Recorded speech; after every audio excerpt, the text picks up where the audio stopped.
Xin chào các bạn đã quay trở lại với kênh YouTube Ông Kính Đọc Truyện TV. Sau đây tôi xin đọc tiếp truyện Ngạo Thế Đan Thần tập 46 với tựa đề Đan Vương. Xin mời các bạn lắng nghe. Kim linh quả có thể ngộ những không thể cầu, phi thường hiếm thấy. Bình thường người đạt được kim linh quả đều sẽ lưu cho mình dùng, chỉ bán bì cùng hổ đi. Trầm Tường ho khan 2 tiếng, lấy ra 2 trái cây vàng rực rỡ đặt ở mặt bàn.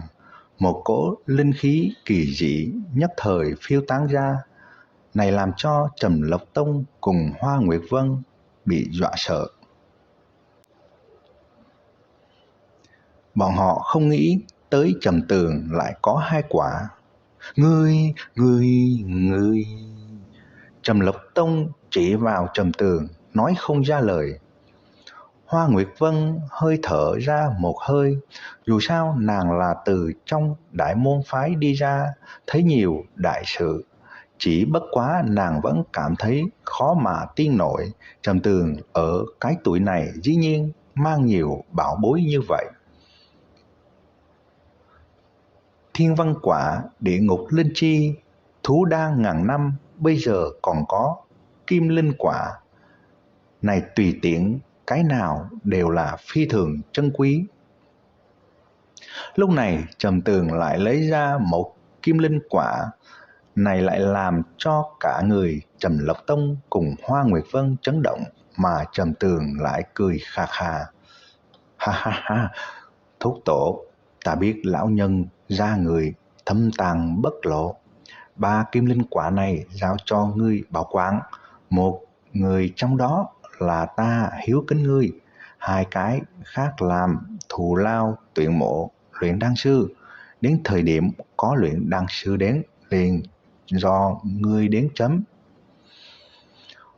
Hoa Nguyệt Vân nhìn 3 trái cây vàng rực rỡ trên mặt bàn kia, khẽ cắn môi, trên mặt có vẻ phức tạp, nói không nên lời.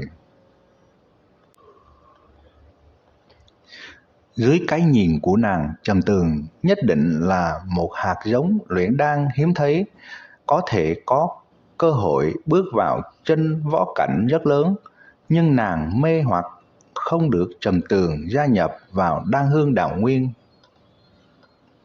2 tay Trầm Lộc Tông có chút run rẩy mà thu 3 kim linh quả cẩn thận, sau đó mới cưỡng chế kích động hưng phấn nói: "Tiểu tử, người kiếm đâu ra vậy?" Trầm Tường tùy ý nói: "Tối hôm qua đi ra ngoài luyện công, bên trong một địa phương bí ẩn tìm được, cả cây ăn quả đều bị ta thu lại. Kim linh quả thủ bình thường đều sẽ kết ra 5 trái cây, xem ra bây giờ ngươi thực sự là giàu có đến mức nứt đố nổ vách rồi." Hoa Nguyệt Vân kiều mị vạn phần nhìn Trầm Tường, mị hoặc đến nói không ra lời. Trầm Tường nghiêng đầu tránh ánh mắt của nàng hỏi: "Hoa trang chủ, nàng tới nơi này đến cùng có chuyện gì sao?" Hoa Nguyệt Vân hừ nói: "Còn không phải là muốn tới thăm ngươi một chút, xem có phải thật có kim linh quả hay không sao? Bất quá cách làm này của ngươi quá cao điệu, sẽ rất phiền phức. Trước đó Dược gia còn không đem cái gì Trầm gia đang vương cát của đệ.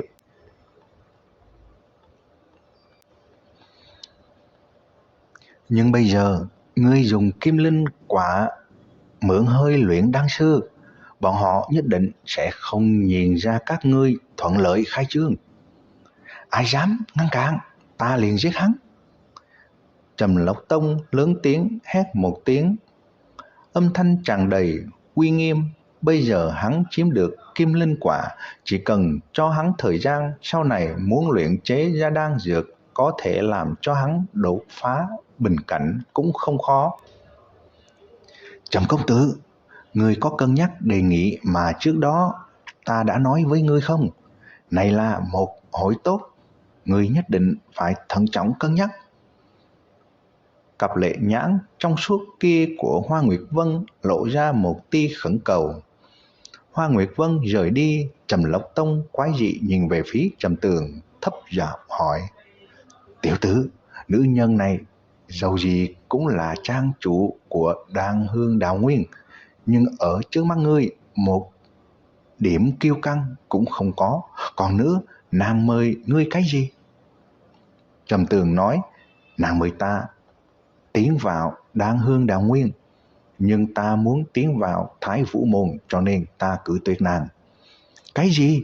Trầm Lộc Tông sửng sốt, sau đó mạnh mẽ gõ đầu Trầm Tường một cái, tiếp tục nói: Đan Hương Đạo Nguyên là thánh địa mà luyện đan sư ngóng trông, tiểu tử ngươi lại là cự tuyệt là sao? Trầm Tường xoa đầu bị gõ, phiết miệng nói: Sư tổ, nữ nhân này ở Đan Hương Đạo Nguyên chỉ là một nhà hoàng, người bị nàng lừa gạt đi vào cũng không ít, ta mới không làm loại việc ngu ngốc này. Tiến vào môn phái là chuyện rất trọng yếu, ta muốn đi vào môn phái mạnh nhất. Một khi trở thành đệ tử những môn phái kia là không thể thoát ly môn phái, trừ khi bị môn phái trục xuất, nhưng người bị trục xuất môn phái khác cũng không thu, vì lẽ đó Trầm Tường đối với chuyện này phi thường thận trọng. Trầm Tường có Tô Mỹ Giao truyền thụ thật luyện đan, có Long Tiên Công thúc linh dược, căn bản không cần tiến vào Đan Hương Đạo Nguyên, cho nên hắn mới tiến vào Thái Vũ Môn. Không bao lâu nữa thì có 2 luyện đan sư tới cửa. Trầm Lộc Tông phụ trách sàng lọc, luyện đan sư vừa đến muốn trước tiên liếc mắt nhìn kim linh quả, mà Trầm Lộc Tông cũng sẽ dương dương đắc ý lấy kim linh quả ra. Nhìn thấy luyện đan sư kia ao ước, trong lòng Trầm Lộc Tông cũng mừng thầm không ngớt. Trầm Lộc Tông bình thường đều trước hết để cho bọn họ xuất ra đan dược chính mình luyện chế, sau đó sẽ để bọn hắn luyện chế một lò phàm cấp trung phẩm. Thông qua quan sát phẩm chất đan dược, cùng thời gian luyện đang phân rõ ra trình độ của những luyện đan sư này. Làm cho Trầm Lộc Tông phiền muộn chính là kết thúc một ngày, tuy người đến tổng quân có chừng 10 cái, nhưng được cho luyện đan sư cũng chỉ 2-3 cái, hơn nữa còn không đạt tới yêu cầu, đều là một ít gia hỏa dự định đến đục nước béo cò. Trầm Tường cũng không vội, bởi vì rất nhiều luyện đan sư đều là bế quan luyện đan, vẫn không có được tin tức. Hắn đoán trong mấy ngày sau nhất định sẽ có càng nhiều đan dược sư ở Vương Thành đến tổng quân. Trầm Tường chỉ chiêu 4 tên luyện đan sư, dùng 2 cái kim linh quả là đủ để 4 luyện đan sư ở chỗ này một quãng thời gian. Đến thời điểm Đan Vương Các có thể cường thịnh lên, không sợ chiêu không tới luyện đan sư khác. Kế hoạch của hắn vẫn như trước, buổi tối đi ra ngoài luyện công, 3 ngày ở trong Đan Vương Các luyện đan. 3 ngày sau khi dán bố cáo, Trầm Tường từ Thâm Sơn bên ngoài thành trở về, liền thấy có rất nhiều lão giả tóc trắng vây quanh lối vào cửa hàng Đan Vương Các. Lúc này trời vừa sáng, Đan Vương Các vẫn không có mở rộng cửa, vì lẽ đó những luyện đan sư này đến đây tổng quân chỉ có thể kiên trì chờ đợi.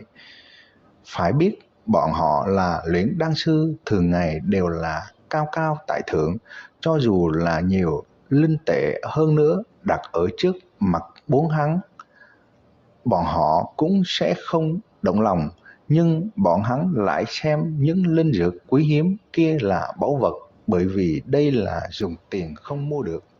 Tên cửa hàng thì Trầm Tường đã nghĩ kỹ, liền gọi là Đan Vương Các, chỉ cần dự trữ đủ đan dược là có thể khai trương, bởi vì có Trầm Lộc Tông tỏa chấn, vì lẽ đó rất nhiều luyện đan sư đối với Đan Vương Các cũng rất xem trọng. Cửa vừa mở ra, chừng 10 luyện đan sư kia liền vội vàng hàng huyên cùng Trầm Lộc Tông. Trầm Tường từ khí tức trên trời trên người của những luyện đan sư này là có thể đại thể phỏng chừng ra trình độ, ngoại trừ hai cái khác đều là chân khí không đủ thuần, chỉ có thể luyện chế đan dược cấp thấp. Những luyện đan sư mà gà mờ này đa số đều là đến tìm vận may, tuy bọn họ biết yêu cầu nhất định sẽ rất cao. Sau khi bọn họ tiến vào Đan Vương Các, Trầm Tường cũng theo đuôi đi vào. Vào lúc này, một gã tóc mặt đầy nếp nhăn đi đến, hắn vừa tiến đến liền hô lớn: "Quản sự nơi này, đi ra cho ta!" Các bạn vừa nghe xong chuyện Ngạo Thế Đan Thần tập 46 với tựa đề Đan Vương. Ở video tiếp theo, tôi xin đọc tiếp truyện Ngạo Thế Đan Thần tập 47 với tựa đề Kinh Ý. Xin mời các bạn chú ý lắng nghe. Xin chào và hẹn gặp lại các bạn.